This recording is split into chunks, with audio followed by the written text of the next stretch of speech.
My name is Anna Martinez. I am a part of the Meek School of Journalism as a print journalism student with the emphasis in magazine services. It's my pleasure today to introduce to you the co-founder of French LLC. He will be speaking about life lessons in adding value. Please help me in welcoming John French. Thank you. Good morning. Is everyone here okay? Okay. I'm going to drop this mic at some point. So, a couple of things. First, also would like to thank Dr. Samir for the invitation. This environment is very unique because I do have an opportunity to speak at a lot of conferences and talks and stuff, but to actually have students in the room is fantastic, actually. I've never done this before, so I'm going to try to gear my remarks for everyone. The second is Jim also is the reason I'm here. Thank you very much for the invitation, Jim, and I'm happy to be here. Specifically for the students, I graduated from Boston College, you ready for this, 37 years ago. And that's, well, before you guys were born. And after 37 years, I walked into this room, and it looked like my bio final exam that I didn't study for because I hated biology. And I walked in and I had the same butterflies in my stomach saying, oh God, I'm gonna bomb on this thing. And as it turned out, I did bomb on it and almost got me thrown out of school, but that's another story. Because by the irony, by the way, was I hated biology so much that our oldest daughter just graduated from the University of UCal Berkeley with a PhD in biology. So I can't explain any of that. The reason I'm here is to follow up on Reed, and by the way, Reed's an old friend, and we've worked together in deals and in the industry together for a long time. And I will tell you that you can tell by the way he presented. He's a highly respected banker. And in the banking world and media, the people who sell companies, we don't tell, not that we don't tell the truth, but sometimes we can stretch the truth a little bit. And Reed's reputation in the industry is rock solid and honest and well-deserved. One of the things, I guess, to follow up on his presentation, dressing up a business to be sold, probably the simplest way of looking at what I do, I just thought of it when I was sitting there. If you're dressing up a business to be sold, I'm the fashion designer. I'm the fashion consultant. I'm the person that's brought into a company, and usually the company is one of two things. It's doing okay, but it wants to do better to be sold, or in some cases we have to do total turnarounds. In my experience in the industry is to do turnarounds, to go into a company, take a look at it, see what's wrong with it, fix it, dress it up, and then for sale. And I've done it 3 or 4 times in my career, and it's what I love to do, and it's a passion. And French LLC, by the way, was a company that was formed a year and a half ago. I have been very fortunate to run some of the biggest companies as a CEO of the industry. Prime Media Business, Penton Media, Cygnus Business Media, Prism Business Media, pretty big companies. In fact, Penton Business Media was the biggest company I was CEO of. And we had close to 2,000 employees and $450 million worth of billing. It's a big company, especially by B2B standards. And what I learned is a lot of lessons that I want to talk to you about today. And hopefully you can, whether you're in the business today or you're going to be in the business after you graduate, take them with you. I can tell you this, that these lessons were not easily learned. I made a lot of mistakes. I had a lot of challenges, but I've got 9 or 10 lessons, and Samira and the staff and Angela are good enough to reproduce them. So if you want a copy of them, or we can email them to you, and you can take them with you. So if we go to the Cygnus example, Cygnus Business Media in 2009 was a company that had been sold in 2000, and had been sold to a bunch of investors at a very high premium, because 2000 was not a bad year. And Reed, you remember late 90s into 2000. And it was a magazine-dominated company, and it's in B2B, and it had titles that you probably never heard of, but within those industries, they're the leading titles in the industry. And that was in 2000. And then as the world went forward, unfortunately with 9/11 and the recession in 2001, then the Great Recession in 2007 and 8, and then the decline in print that Reed was talking about earlier, it was a company that was on its knees. And it was 2009, and it's September 21st, the company went into bankruptcy. So I got a call from Goldman Sachs and GE Capital, who were the primary bankers and lenders on the deal. The previous owners were a private equity firm, Abray Partners, who basically walked away, got burnt, lost their investment, And as the banker at GE Capital said to me, hey, they left the keys to the car on my desk. I don't know what to do with this thing. We own it, but it needs a lot of help. And our choice is we can just write down our losses, close the company, and just move on with our business, or, which they were very smart, and well, they didn't tell me at the time, they wrote down their losses anyways. But they said, why don't we give it a shot? We're already going to take a hit now. Let's give it a shot to have this thing turned around. Fortunately, I had earned a reputation of doing that. They brought me in. I have my team that comes with me right now for 3 or 4 companies in a row. So we walk in, and it was 2009, September 21st. I remember it specifically because I was sitting in the parking lot of the building in Fort Atkinson, Wisconsin. Does anyone know where Fort Atkinson, Wisconsin is? Amazing. How would you know that? I'm from Wisconsin, okay. Well, I'm a New Yorker. And Fort Atkinson, Wisconsin is not only in the middle of nowhere, but it's actually 45 minutes south of Madison and about an hour west of Milwaukee. And by the way, I can tell you that my wife and I lived there for 5.5 years in this turnaround, and the Wisconsin people are the nicest people in the world. They really are. But at the same time, I was used to the hustle and bustle in New York. So anyhow, we're sitting in the parking lot and we're waiting for the call to come through because we have the attorneys in the state of Delaware, which all corporations are incorporated in Delaware, and waiting for the bankruptcy judge to call our attorneys to say, yes, legally, we are officially out of bankruptcy and the new management team can commence all this legal stuff. And I walked in, and by the way, Tony was around here somewhere. Everybody's mentioning Tony Silver, but he's out now. But that week, he had wrote an article in Folio saying the atmosphere within Cygnus, and the quote was, has become toxic. That no one trusted anyone else. The previous management did not do a great job. Employees were not happy. Morale was at an all-time low, and the environment was toxic. So with that, I read his little blog on my phone, and I walked in the beginning with my team and said, we got to turn this thing around. And just so you know, at the end of 5.5 years, we exercised a lot of things I'll go through. But the biggest change was we added value to the business. We figured out we had something, we needed to add value to it, we had to make it more valuable, we had to make it attractive that someone would buy the business. And one of the things that was a great concern throughout all of that was we had an employee base. We had 350 employees. And at any one day, we could close the shop and 350 people would be out of a job. And it became very obvious to me when I was in Fort Atkinson, Wisconsin. It's a little town. There's like 4,000 people and 3,000 people in the town. And we employed almost 200 of them. And if we shut down, that has a material effect on a town. I've never experienced that before. In New York, there's 11 million people in New York, and if you screw up, the only one people are going to know the people that work with you. So that's the environment we walked into. So here's what we did. We have to think about, and by the way, I think adding value to a company, with everything you hear and everything you read, the number one way to add value to a company is to raise the top line, raise the revenue line. And I would say to the folks in the audience, but also the students especially, there are a lot of great people in our industry. There are great production people. There are great technology people. There are great finance people. They're all great professionals.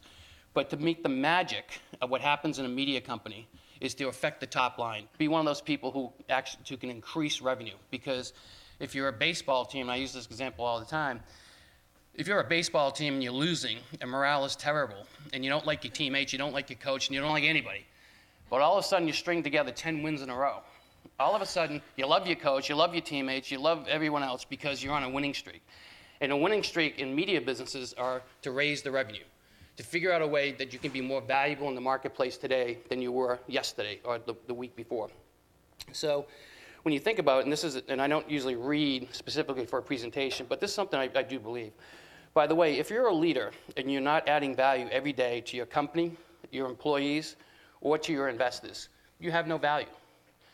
Now, that may sound kind of harsh, but that's the reality of the world. You have to be, as a leader within a media company, you have to affect the top line. So there's a couple of thoughts as we go forward here. One is thinking about why you're adding value. There's basically, and Reed touched on it a little bit, there's usually 2 reasons why you want to add value. You want to make the enterprise more valuable, the revenue line growing and vibrant, and change the revenue streams and things like that.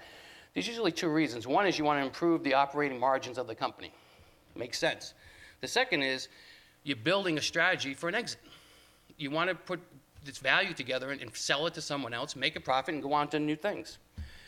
If it is an exit strategy, then you have to identify buyers now. And Reed, I didn't have a chance to talk to you about this, and I don't know if we've done this in the past, but some of the smartest people I've seen and I've learned from, I've even had friends that have actually started companies, and I've taken a look at their business plan, and there's a section in the business plan before they've done 1 day's worth of work that says, oh, these are the targets of the people we think they're going to buy us.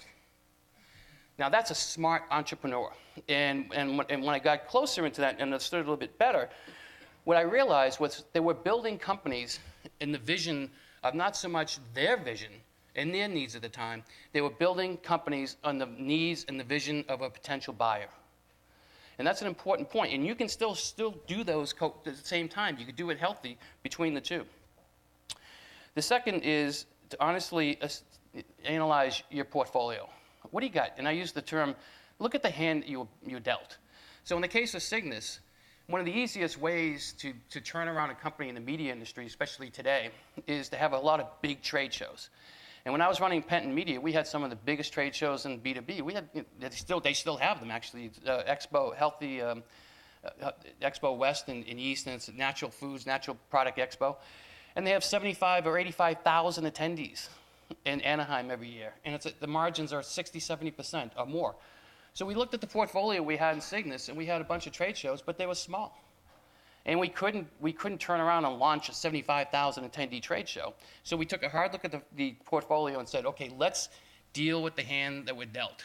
And what I talk about, and probably too much in sports analogies, is a breakout strategy. And if anyone is a football fan, anyone a football fan at Ole Miss? If you have a kickoff and you're the receiving team, and they always say run to daylight, and I always use that example with our management team, what they teach you in football, if you're carrying the ball, the blocking sets up, you decide you're going to go down to the right-hand side, that's the weaker side for the opponents, and all that other stuff, football stuff that I don't understand. But what you do is you run to daylight.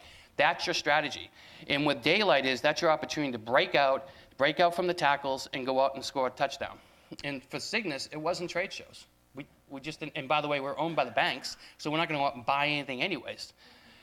What we realized, it's the only way we could break out was to have a strong digital and data business. We had a database that was totally integrated, all our different files, and it began before I even got there.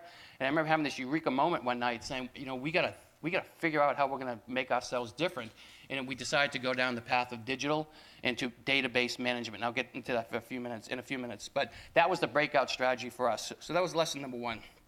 The second one is much more difficult, and probably one of the most difficult jobs as a manager. Take your management team, establish 2 columns, and put names below those columns. One name in one column says adds real value to the company, and the second column does not add real value to the company.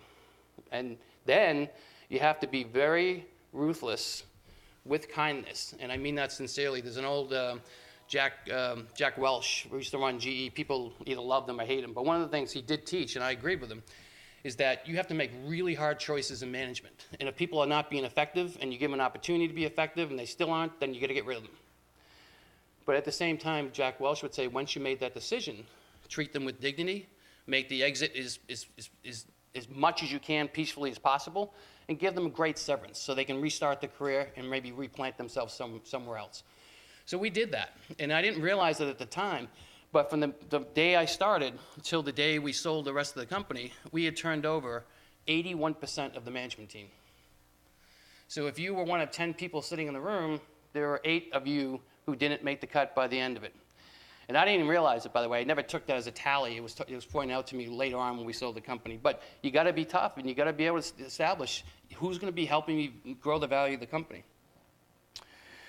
The next thing is to find buried talent. In every company I've taken over, that as the manager or the CEO, I've always managed to be able to discover certain people that were buried in the organization.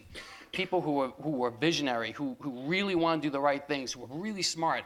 But don't forget, I tend to go into troubled companies already. And what happens is the existing management team tends to push down people who are really talented, people who really question things, people who want to change the way the business is being done.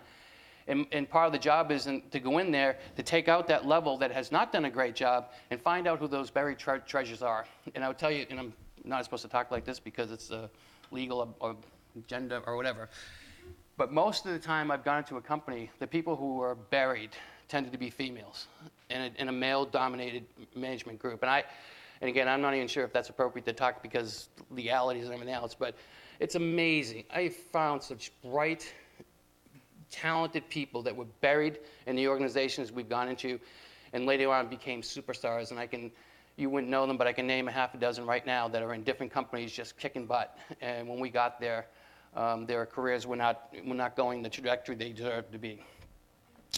Next thing is I drove people crazy with this. Question everything.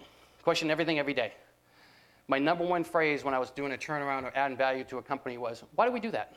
And after the first couple months, people wanted to take a gun and shoot me. But I'd sit there and say, why do we do that? I don't understand why we do that. And people, knew or began to learn that the kiss of death working with me was to come back with the answer. What's the answer that you don't want to hear?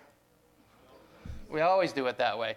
And my management team that I travel with from company to company were very close. And this guy, Blair Johnson, who was they used to call him chief of staff. It makes me sound too important, but he's basically the guy that kept my life together professionally. And we'd go into a meeting and I'd meet with the manager and I'd say, I don't understand this. It's not working. Why do we do things this way? And the manager sometimes would say, because we always do it this way. And Blair would say, oh boy. And take the person aside and say, don't do that, don't do that.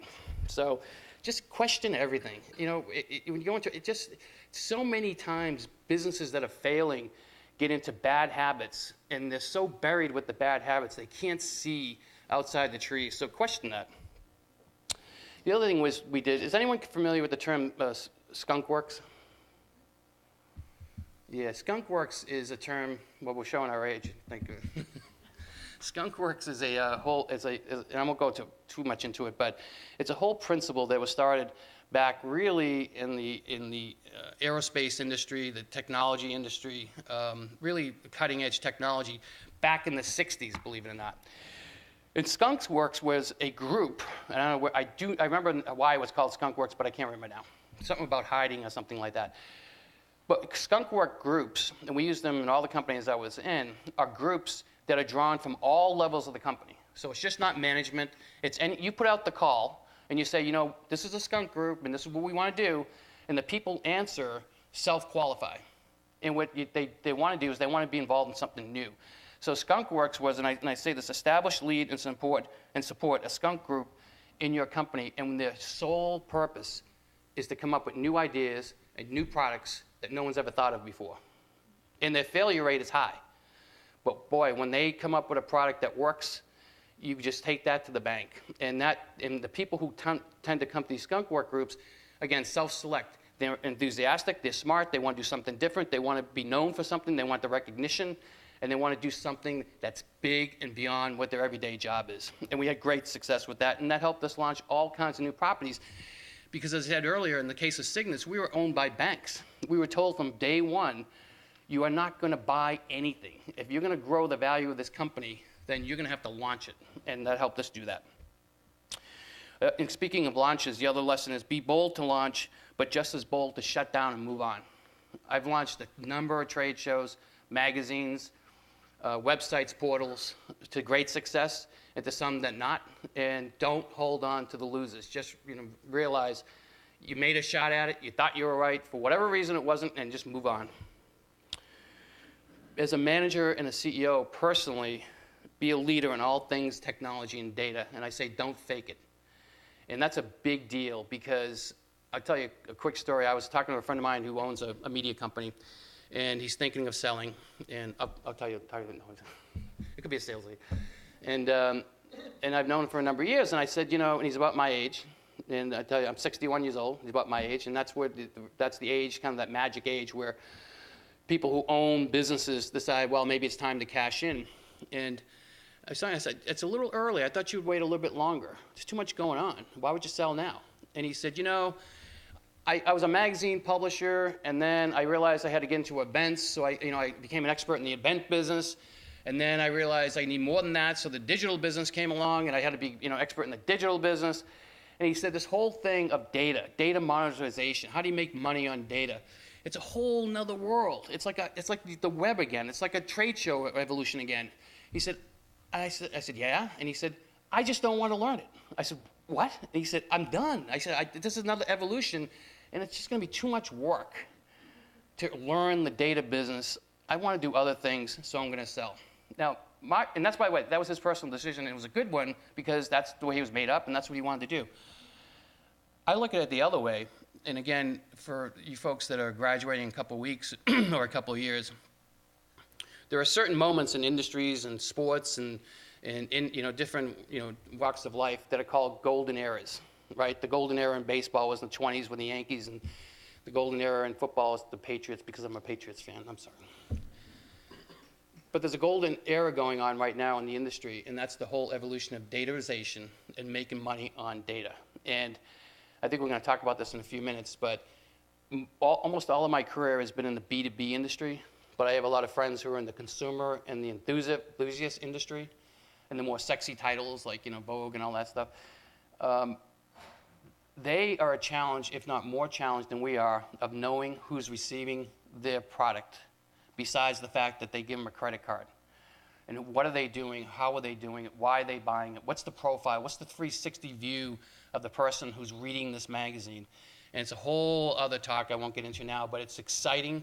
And the question you really need to ask is, who is managing your data? Who's managing your file? How much do you know about those people? How much can you predict about their buying habits and what's going to happen in the next couple of years or a couple of months? Where are they going to go? What do they like? So with that, I would say, for you folks thinking of going into the media industry, this is a golden era. This is one of those changes, I think, that's kind of a transition, like it went from print to digital. And I think the rewards could be even bigger. It's a great time to be in. But you have to own it. You have to be a leader. You have to know it. And the reason I say that is I'm very proud to say that I go to almost every social media boot camp that I know of to understand more and more what's happening and how to make money on Twitter, how to make money on LinkedIn. Why is Google stealing so much of our revenue? And when I go to these social media boot camps, you call them what you will, most time I'm the oldest person in the room by 20 or 30 years. I went to one a year ago, December, in New York. I think it was a MIMS event. It was called a social media boot camp. And I walked in and I realized I literally was the oldest person in the room. On my table were 6 people under the age of 30 that were unbelievably smart. And I spent the whole 6 hours of the seminar listening and questioning, listening in seminar, and listening to what they were saying, getting educated. So if you're going to be a leader, and if you are a leader today, don't take that old CEO approach, well, I've got my CTO, I got the technology person, they take care of that stuff, I'm the leader.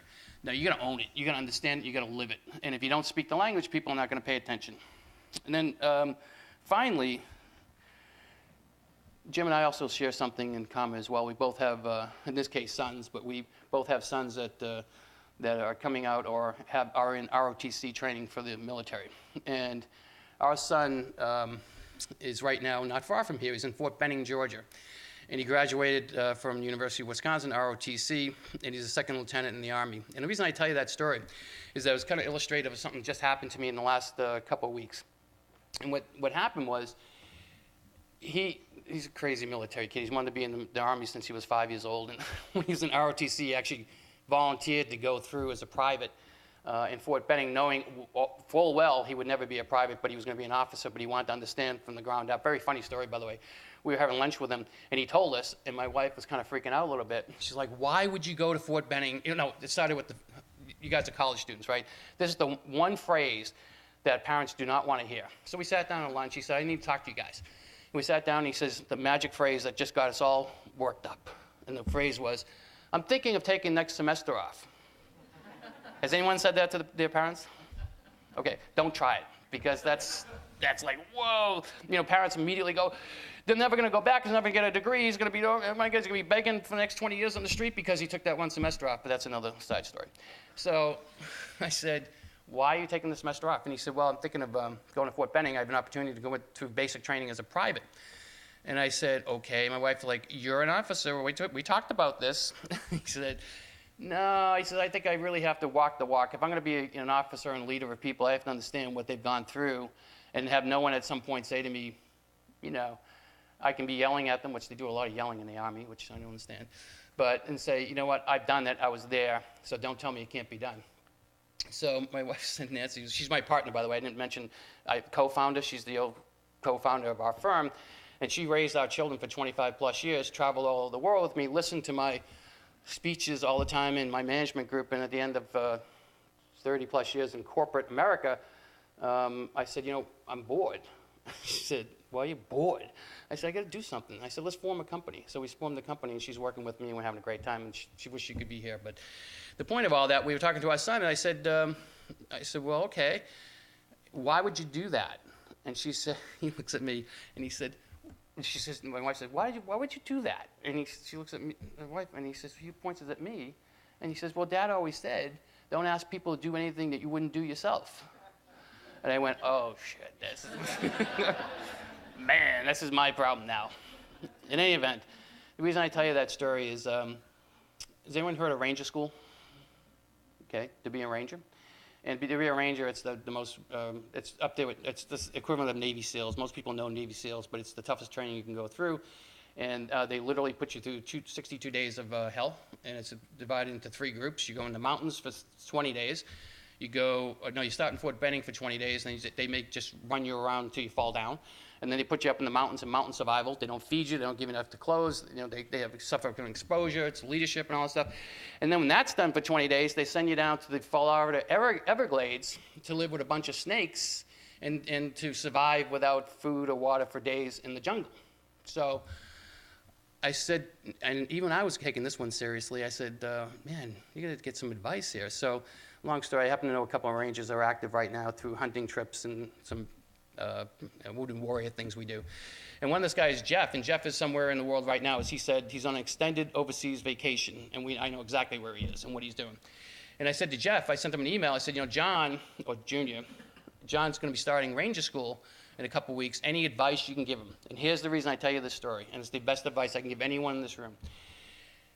And I thought he was going to come back with paragraphs of like, you know, do this, do that, make sure, you know, that stuff. He came back with a very simple phrase, and it said, tell him to hydrate and to never give up. And I sent a note back to Jeff. I said, that's really great, but, you know, and he sent me back a note, and he said, John, don't believe and I won't say what it was because an active military person, you can imagine how colorful the language was.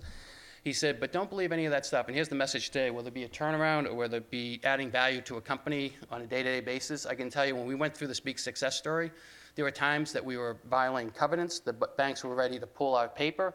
We were going to shut down the next day. I can't tell you how many times we were failing.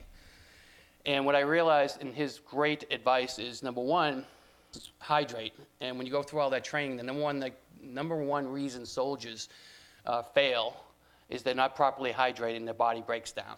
So hydrate. In our case, do what we're doing now. Go as many conferences as you can. Suck up as much knowledge as you can. Drink in the water. Understand the technology. Know what's going on in the industry. And hydrate your mind so you become a very, very good leader and you can add value to the people that you manage.